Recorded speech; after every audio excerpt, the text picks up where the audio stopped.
Which diet is best for people on prednisone? That's a question that's asked at least once a day, if not once a week, in the Facebook support groups. I wanted to know, and so I did a lot of research.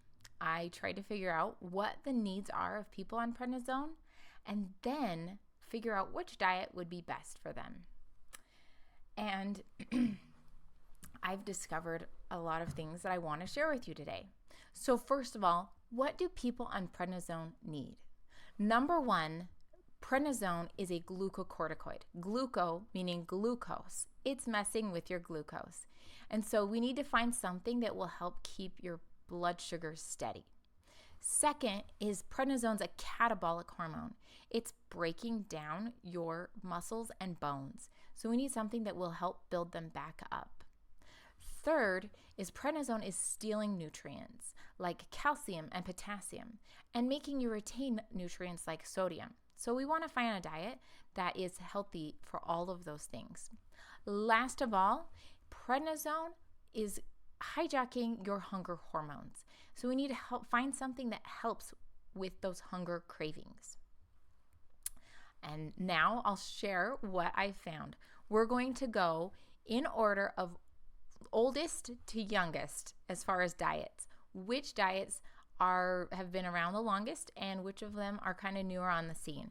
So first of all, we will start with Weight Watchers. You see that? 50th anniversary, 50 years old. It has been around a long time. And I think what's great about Weight Watchers is you have a support group. You have points. You have this system. And so if you need somebody to hold your hand, if you need somebody to keep you accountable, if you need points that will tell you what is good and what is not, then Weight Watchers is great for you. Weight Watchers does have the possibility of letting you eat refined foods that aren't so good for you. Like they sell some snack foods that are not great because they are refined. And so you want to eat things that aren't refined. So that's what's not great for it. And it was made in the era when low fat was all that mattered. When all of the heart doctors and the American government were all saying that we all need to eat low fat. And that has pretty much been debunked.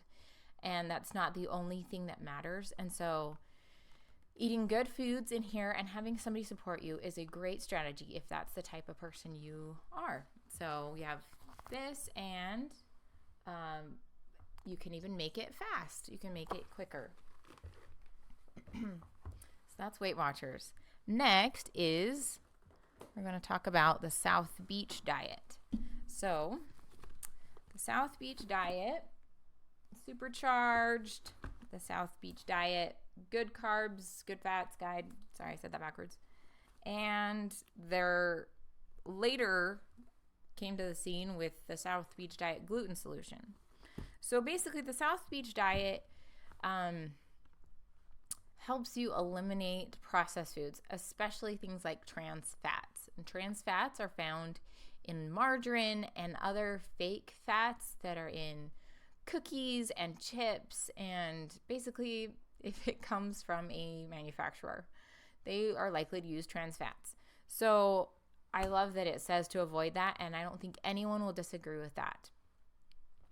What was interesting is they came up with this gluten solution book because they found that eliminating all of the foods that they say to do, they like have phases where phase 1 you eliminate a lot of foods, and how that included most gluten containing grains, and how people did really well on that. And then a lot of people ended up not getting out of phase 1 because they were doing so well. And if they tried to go on to phase 2 and reintroduce wheat and other gluten containing foods, they didn't do so well. So they found that the phase 1 of the South Beach diet was great. I think that that's a good strategy if you're okay giving up a lot of foods. And it has a great scale of good foods to avoid and good carbs to avoid. The thing about what's in this book is a lot of it has been debunked. Like, it demonizes butter and says you should use, I can't believe it's not butter, which is not great advice anymore. I don't think there are very many people who would agree with that. So the older South Beach diet tips are not as good. They keep updating it. And so if you choose this diet, make sure you're following one of the newer books about it. So that was South Beach. And now we're going to move on to the Whole Foods plant-based. And the number one proponent of this is T. Colin Campbell. He did a study called the China Study, where he followed people who were still eating their traditional foods in China and how they had a much lower risk of cancer and heart disease by eating whole foods that were mostly plants. And that they might eat the same foods all the time, and it was okay because they didn't get cancer and things like that we get in the Western world by eating our refined foods, our refined carbohydrates, and we take out all the good nutrients and then try to add them back in. So that the point of the Whole Foods plant-based is to eat mostly vegan, to take out all meats and dairy and fish, and essentially if it didn't come from a plant, then you don't eat it, including oils. They don't eat a lot of oil either. So if that's something you're interested in, I thought this one was a really helpful book. It's written by two doctors, husband and wife, and they give great tips if you are trying to implement this as a complete lifestyle change for your whole family. Because if there are kids involved, you need to find a way to make eating just plant foods palatable to them, because they're probably used to the standard American diet with lots of candy and lots of refined foods that they offer at school. So this has some great tips in there for how to make that change as a family, how to make that change within your social construct. So with your friends and, when you go to gatherings, to still be able to eat this way. I think that this diet strategy has one question that many people ask if you're going to do it, and that is, can you get enough protein? Because I said that there were the 4 important things for people on prednisone, and protein was number 2. And so, yes, you can get enough protein in your diet using the plant-based whole foods lifestyle. And in fact, you might get a more balanced protein as far as like getting omega-3 fatty acids in the balanced ratio. And so if you want to have a diet that has less of an ecological impact, such as you're eating food that took less water to make. It takes a lot more water to raise a cow than to raise an acre of corn or wheat or plants. And if you're eating this diet while eating locally sourced foods, and that's really the best as far as your impact on the planet, your green carbon footprint, because you're having less fossil fuels to transport the food to you and less fossil fuels to make that cow grow. So it's a great strategy if you want to save money and save the planet. And if you also are looking for a spiritual reason to do so, this is called Discovering the Word of Wisdom. And it's especially for people who are members of the Church of Jesus Christ of Latter-day Saints, because it talks about the spiritual benefits of following the Word of Wisdom, which is a dietary recommendation in that church. So that was the Whole Foods plant-based lifestyle. Here's whole. We're adding our stack. It's going to get pretty big. Next is, when we're talking about the 3 macronutrients, we have the carbohydrates, which the Whole Foods plant-based lifestyle is very rich in carbohydrates. Then there's the protein, which we've already talked about is really important for people on prednisone. And the Whole Foods plant-based lifestyle is lower in that. It only has about 10%. Then there's fats. and they even cut out oils. So you're only getting fats that naturally occur in the plants. So it's low in that. So it's low in fat and low in protein and high in carbohydrate. Now we're going to look at the complete opposite. We're going to start with the founder of the one who popularized it. He's not the one who came up with this strategy. He's just the one who made it really popular and was crucified for doing so. That is Atkins, Dr. Robert C. Atkins. He created the Atkins lifestyle or Atkins diet, and essentially it cuts out most carbohydrates, especially the starchy ones, the vegetables, and not the vegetables, excuse me. Well, the starchy vegetables. And it cuts out all of those refined foods that we already know we shouldn't eat. So it focuses on getting the protein you need and the fat you need. And the premise is that we've been told that eating low fat is the only way to go as far as preventing heart disease. And that isn't true. That was bad advice and made us eat a more refined carbohydrate lifestyle, which has only worsened our obesity epidemic, which has worsened the heart disease epidemic.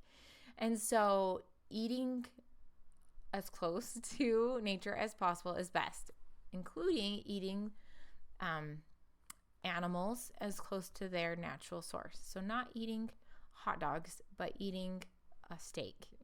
And not just any steak, but a steak from a grass-fed cow that was able to free range, and free range eggs from a chicken that was able to eat whatever they wanted as far as many bugs as they wanted. And so that's the very best approach to this, instead of animals that were raised in a food operation plant where they just feed them whatever they can, including antibiotics and garbage and all sorts of disgusting things. That if you avoid that type of meat, then that's the best strategy. That means it's going to cost you a lot of money, and it's going to likely cost money to transport that to you. And so that's got a less of an impact on more of an impact on the ecology of the world and the environment. But there is great evidence that you can eat this way and get the protein you need and decrease the sugars. Those are the first two, and get good nutrients. You don't just get calcium from dairy. You can get calcium from lots of other things. And it helps. This is one of the best things, is it helps with the cravings. So the meat-based, low-carb strategies all have great value. So next we're going to talk about paleo. And what in the world is paleo? Paleo stands for Paleolithic. That means it goes back to our hunter-gatherer ancestors and what they ate. They would go and hunt and kill that animal and eat the whole animal, and they would gather grains and fruits like seeds, berries, and they would eat simple things that were they didn't raise. They didn't raise the animals. They didn't raise they didn't grow their wheat to harvest it. They weren't farmers. They were hunters and gatherers. So if you go back 20,000 years, that's how humans ate, we think. We don't actually know for sure. And I read the Paleo approach and the Practically Paleo, and those were great books. I had to return them to the library, though, because they were in such high demand. So those are good if you're just getting started. And then if you want to get a Mediterranean spin on that, there's this Mediterranean paleo cooking, and it takes the best of the Mediterranean diet and the paleo diet. The Mediterranean diet is usually low in protein as far as meat protein, and so this is taking the high in meat protein paleo strategy with the high in vegetables and other good foods from the Mediterranean diet, and kind of taking out the noodles, like the the refined white noodles, we've adopted in America and only using zucchini noodles or other less refined versions of noodles. So I think paleo is great, especially if you're taking prednisone for an autoimmune condition. So this is the Autoimmune Paleo Cookbook. And there's the Autoimmune Paleo or AIP diet. It also stands for the Autoimmune Protocol. And basically that means that you're using food as your medicine. You're using food to combat whatever is causing your health condition.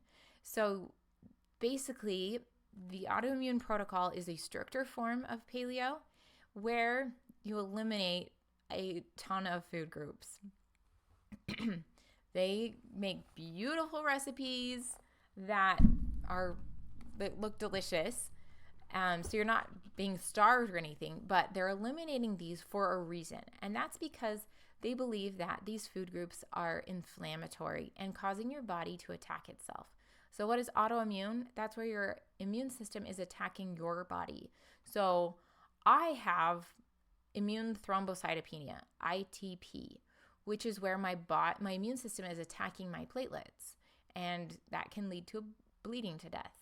So I personally have at least 3, if not 5 autoimmune conditions. So if you're like me and your immune system is attacking your body for whatever reason, their approach is that you can use food to help turn off that inflammatory cycle and only eat foods that are low in inflammation inducing, and then slowly reintroduce foods that could potentially be causing inflammation and immune system wackiness.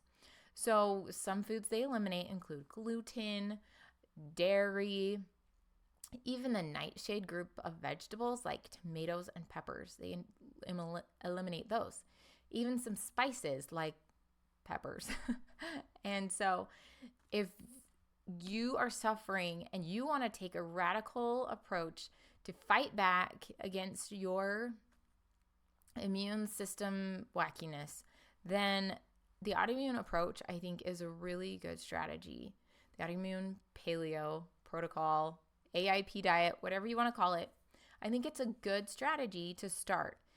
I mean, aside from not eating the standard American diet, like, you're not going to lose anything. It's going to be a good strategy. So then the author of that cookbook came out with this autoimmune wellness handbook, which I think is fantastic. I think if you have an autoimmune condition, there are lots of factors at play, and it's not just your diet.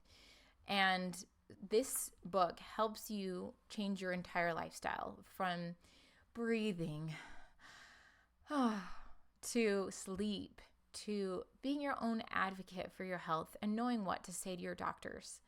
I think all of those are foundational in being able to change your health. And if you don't have those skills already, then they teach you. And it's a beautiful book. It's got great charts and graphs and tips and real life examples. So if that's why you're taking prednisone, I highly encourage you to read that book. It resonates with everything I've been trying to say as the prednisone pharmacist. So next is the Simply Keto. So this is one keto book. I tried to get more keto books at the library, but they were all way back as far as trying to get it on the holds at the library, because it's so popular. It's the new latest craze. Even Dr. Josh Axe came out with his own keto book. So why would you want to go keto? What is keto? As far as I can tell, keto stands for ketogenic, ketogenesis. And what in the world is ketogenesis? Well, let me take you back to the first year of pharmacy school when we learned about micro and organic chemistry and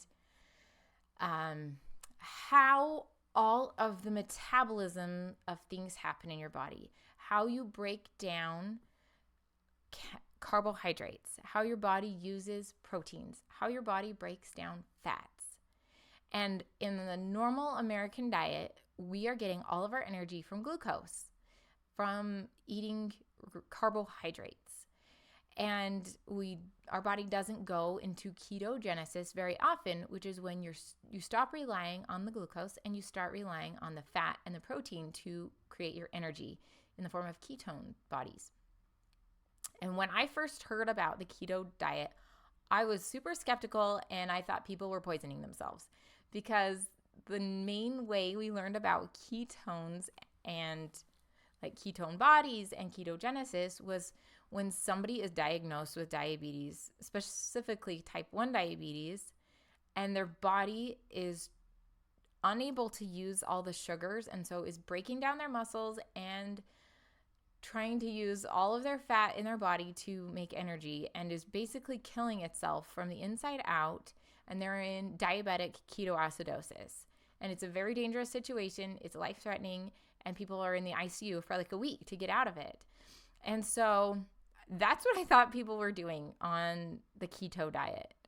And now I know that the type of ketogenesis, that ketoacidosis that people with that type of diabetes are in, that is so life-threatening and dangerous, is very extreme.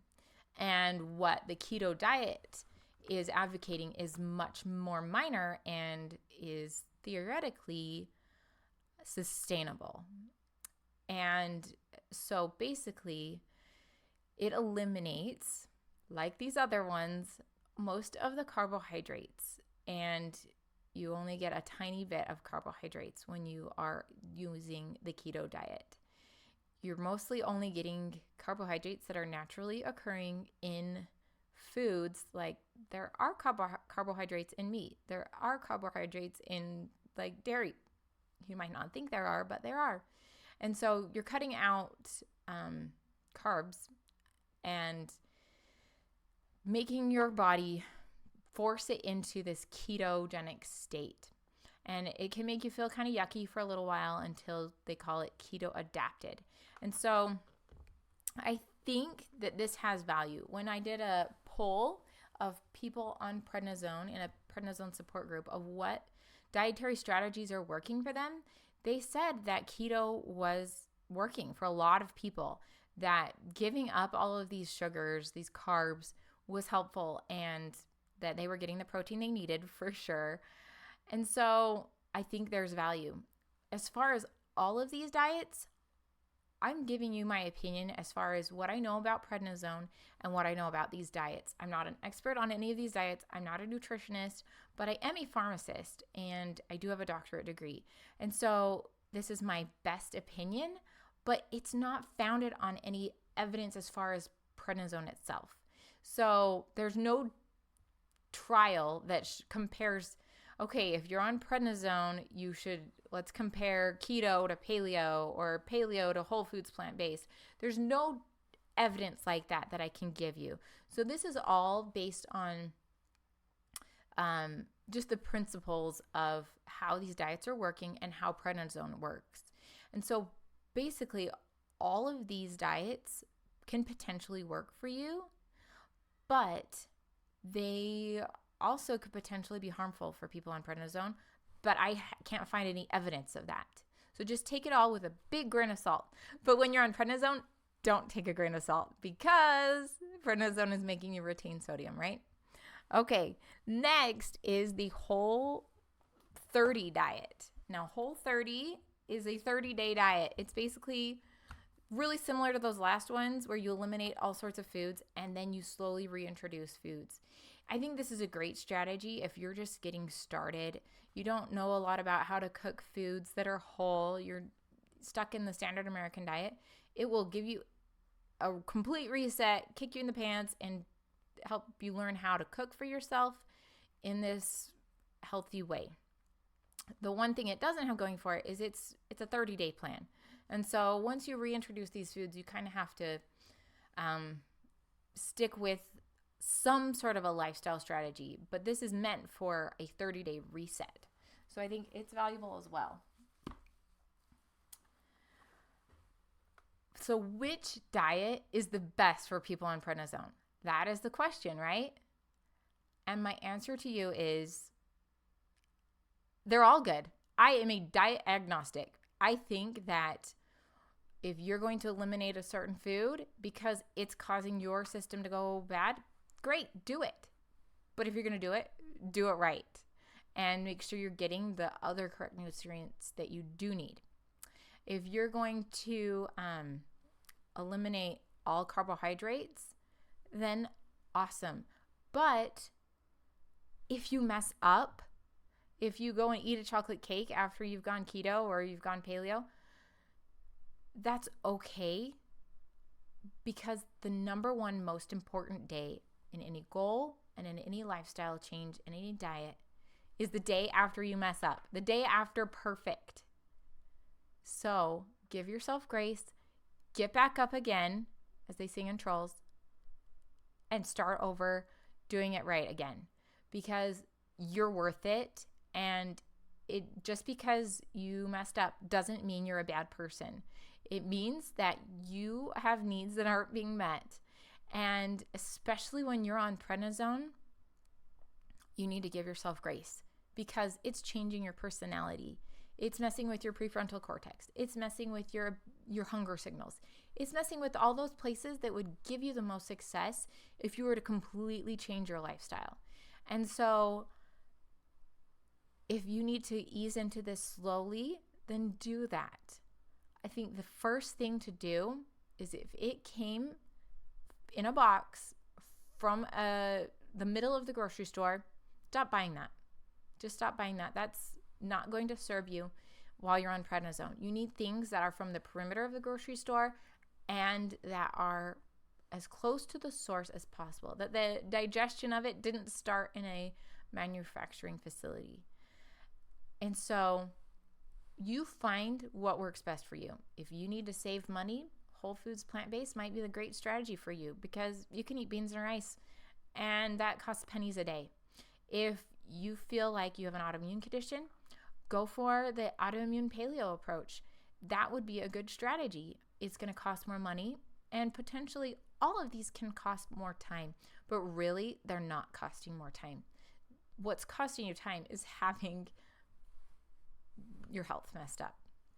And so it's worth it to invest in yourself by taking control of your eating. And step 1, drink more water. Step 2, eat more foods from the source. Step 3, throw away all those box things, or maybe in a different order. Whatever order works for you, but take a step today. And I love this strategy that if you don't want to go cold turkey, what can you do today to be 1% better? And if you're 1% better every day, think of where you'll be in a year.